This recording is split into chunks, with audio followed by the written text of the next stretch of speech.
سورة الصاد آیت نمبر 9. اعوذ باللہ السمیع العلیم من الشیطان الرجیم من همزه ونفخه ونفثه.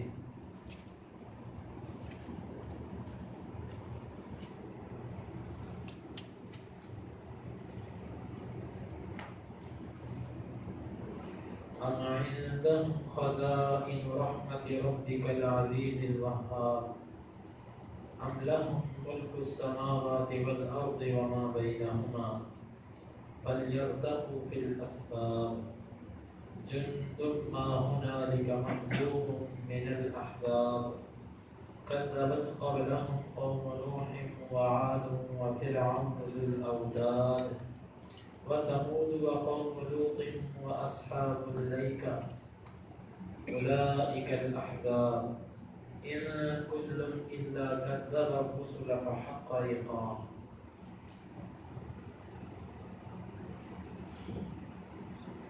ہم یا عند پاس ہم ان کے خزائن خزانے ہیں رحمتی رحمتی ربی کا تیرے رب کی العزیز جو کہ غالب ہے الوہاب عطا کرنے والا ہے. ہم یا لہم ان کے لیے ملک بادشاہی ہے السماوات آسمانوں کی والارض اور زمین کی وما اور اس چیز کی بینہما جو ان دونوں کے درمیان ہے. فلیرتقوا پس وہ چڑھ جائیں فی نے الاسباب سیڑھیوں میں. جندم ما چھوٹا سا لشکر ہے حقیر سا لشکر ہے ہنالکا وہاں مہزومن شکست خوردہ ہے من الاحزاب گروہ میں سے. کذبت جھٹلایا قبل پہلے ہوں ان سے قوم نوح نوح علیہ السلام کی قوم نے وعاد اور قوم عاد نے وفرعون اور فرعون نے وذو الاوتاد ذو الاوتاد جو میخوں والا تھا وثمود اور قوم ثمود نے وقوم لوط اور لوط کی قوم نے واصحاب الایکہ اور اصحاب الایکہ نے. اولئک الاحزاب یہ ہیں گروہ. ان نہیں کل ہر ایک الا مگر کذب اس نے جھٹلایا الرسل رسولوں کو فحق ثابت ہو گیا عقاب میرا عذاب میری سزا. ام عندهم خزائن رحمت ربک العزیز الوہاب یہ ان کے پاس تیرے رب کی رحمت کے خزانے ہیں جو کہ غالب اور عطا کرنے والا ہے. ام لهم ملک السماوات والارض وما بینہما یا ان کے لیے بادشاہی ہے آسمانوں اور زمینوں کی اور جو ان دونوں کے درمیان ہے. فلیرتقوا فی الاسباب پس وہ چڑھ جائیں سیڑھیوں میں. جندم ما چھوٹا سا لشکر ہے حقیر سا لشکر ہے ہنالک مہزوم من الاحزاب وہاں شکست کھانے والا ہے لشکروں میں سے ایک چھوٹا سا لشکر ہے. کذبت قبلهم قوم نوح وعاد وفرعون ذو الاوتاد جھٹلایا ان سے پہلے قوم نوح نے اور عاد نے اور فرعون نے جو کہ میخوں والا تھا. وثمود وقوم لوط واصحاب الایکہ اور ثمود اور قوم لوط اور ایکہ والوں نے. اولئک الاحزاب یہ ہیں گروہ. ان کل الا کذب الرسل فحق عقاب نہیں ہے ہر ایک مگر اس نے جھٹلایا رسولوں کو بس ثابت ہو گیا میرا عذاب میری سزا. پیچھے اللہ رب العزت نے ذکر فرمایا کہ یہ نبی صلی اللہ علیہ وسلم کی نبوت پر شک کرتے تھے کیونکہ ان کے نزدیک نبوت کا معیار چتراہٹ مالداری اور وڈیرا پن تھا جبکہ اللہ رب العزت کے ہاں معیار اللہ تعالیٰ جس کو چاہتا ہے اس کو چنتا ہے.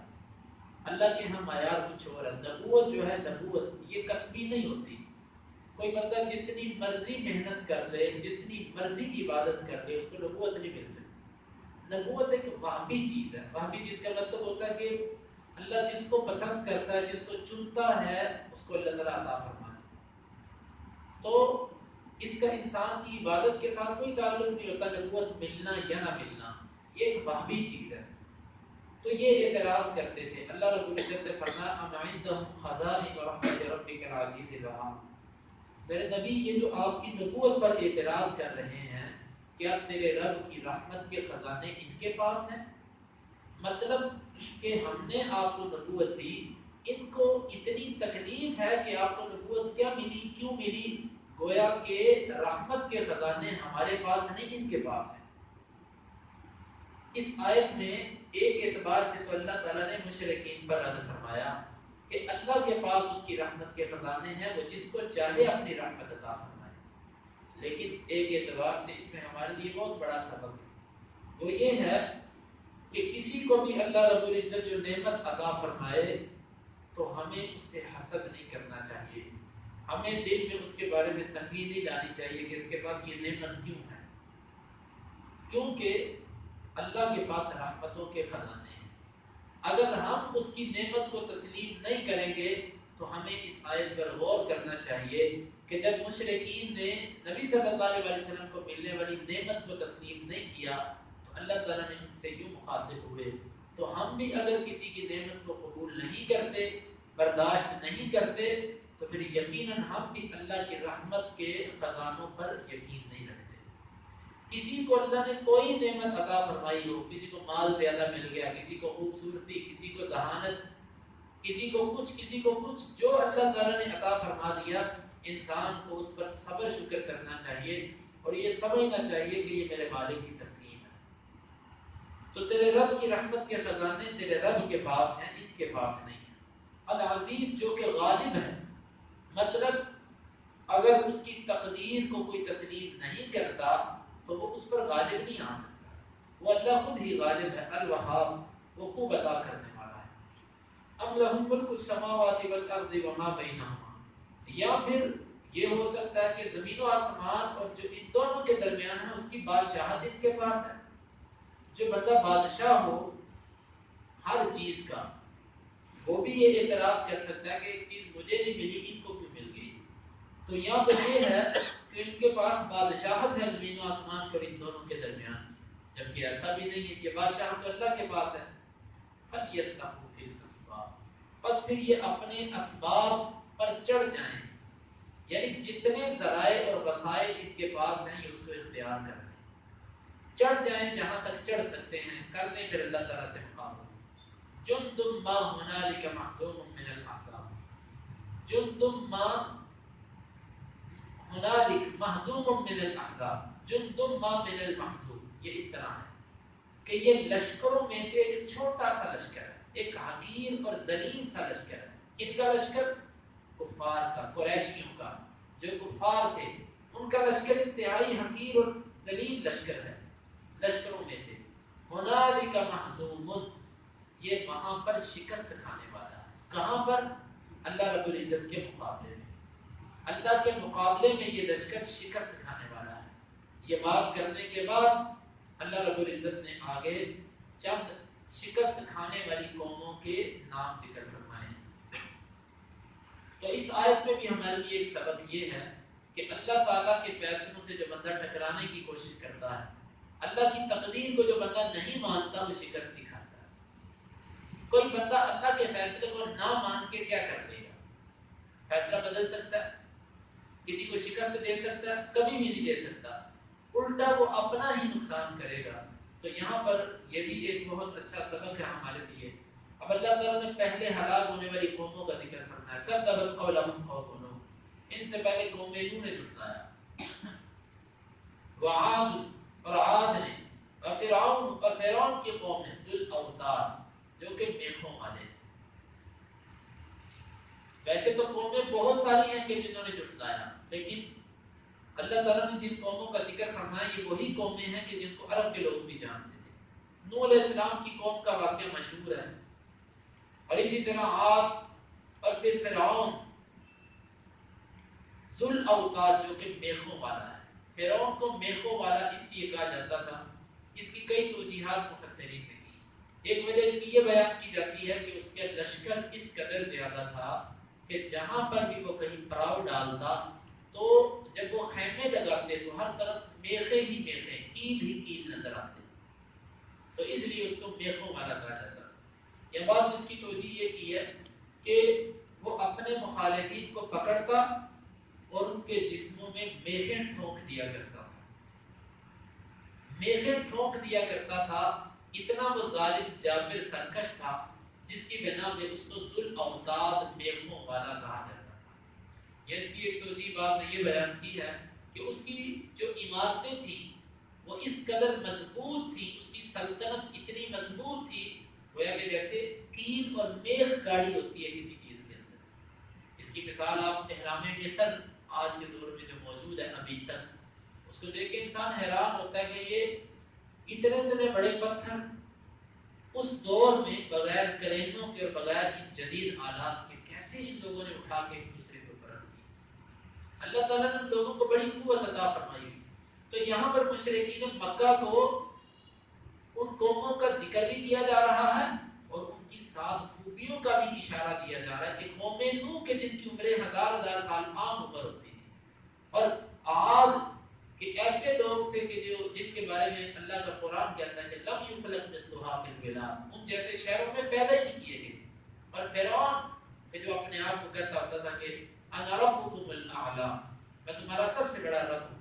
جب یہ لوگ اللہ نے ہلاک اور تباہ کر دیے تو تم کیا چیز؟